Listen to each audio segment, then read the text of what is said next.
ஓம் ஸ்ரீ குருப்யோ நமஹ. இன்றைய இறையமுதத்திலே நாம் பார்க்க இருக்கும் ஸ்தோத்திரம், திருமலையில் கலியுக வரதனாக குடிகொண்டிருக்கும் வெங்கடாச்சலபதி மீது அருளிச் செய்யப்பட்ட ஸ்ரீ வெங்கடேஷ கராவலம்ப ஸ்தோத்திரத்தைத்தான் இன்று நாம் பார்க்க இருக்கிறோம். இதனை தினமும் பாராயணம் செய்வதால் சகலவித காரியங்களிலும் சித்தி ஏற்படும். மேலும் சகலவிதமான வியாதிகளும் நீங்கும். வியாபார லாபம், உத்தியோக லாபம், திருமணம் முதலிய நற்காரியங்கள் நடந்தேறும். ஜன்மச்சனி, ஜாதகத்தில் சனி நீச்சனாகவோ இருந்தாலும் நிச்சயம் அந்த தோஷங்கள் விலகி ஏழுமலையானின் பரிபூர்ண அருள் கிடைக்கும்.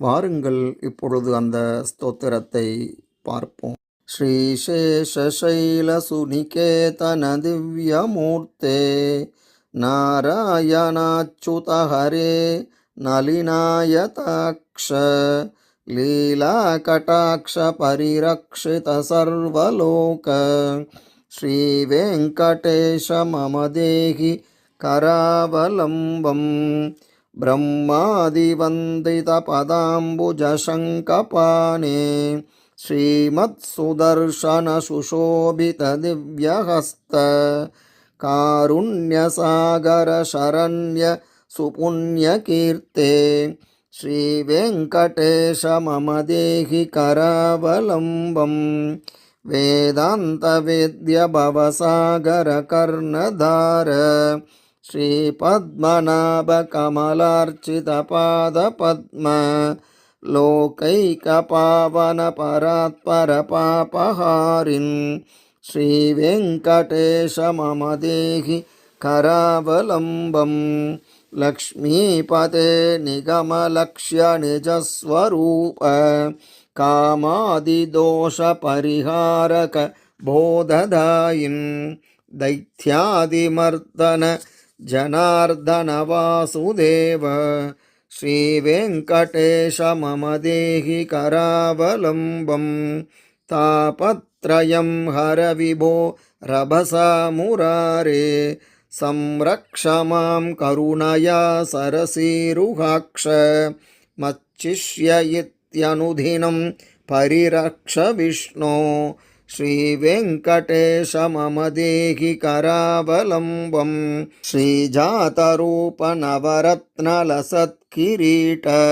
கஸ்தூரிகா திலகசோபிலலாட தேச ராகேந்துபிம்பலபணாம்புஜ வாரிஜாக்ஷ ஸ்ரீவேங்கடேஷ மம தேஹி கராவலம்பம் வந்தாருலோகவரதானவச்சோ விலாச ரத்னாட்யஹார பரிசோபித கம்புகண்ட கேயூரரத்ன சுவிபாசி திகந்தராள ஸ்ரீவேங்கடேஷ மம தேஹி கராவலம்பம் திவ்யாங்கதாஞ்சித புஜத்வய மங்களாத்மன் கேயூரபூஷண சுஷோபித தீர்கபாஹோ நாகேந்திர கங்கன கரத்வய காமதாயின் ஸ்ரீவேங்கடேஷ மம தேஹி கராவலம்பம் ஸ்வாமின் ஜகத்தரணவாரிதி மத்யமக்னம்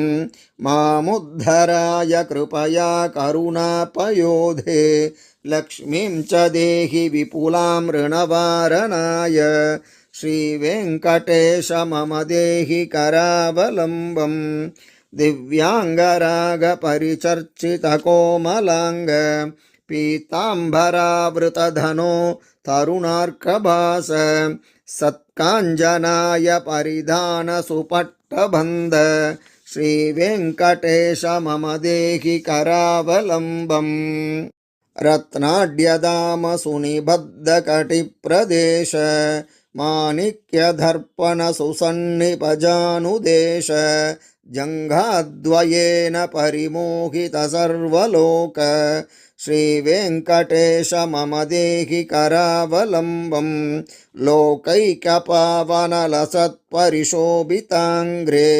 त्वत्पाददर्शनदिनेशमवापमीश हार्दं तमश्च सकलं लयमापभूमन् श्रीवेङ्कटेश मम देहि करावलम्बं कामादिवैरिनिवहोच्युत मे प्रयात दारिद्र्यमप्यपगतं सकलं दयालो दीनं च मां समवलोक्य दयार्द्रदृष्ट्या श्रीवेङ्कटेश मम देहि करावलम्बं श्रीवेङ्कटेश पदपङ्कजषट्पदेन श्रीमन्नृसिंह यतिना रचितं जगत्याम् एतत् पठन्ति मनुजाः पुरुषोत्तमस्य ते प्राप्नुवन्ति परमां पदवीं मुरारे इति श्रीमन्नृसिंहभारती स्वामिभिः विरचितं श्रीवेङ्कटेशकरावलम्बस्तोत्रं सम्पूर्णम्।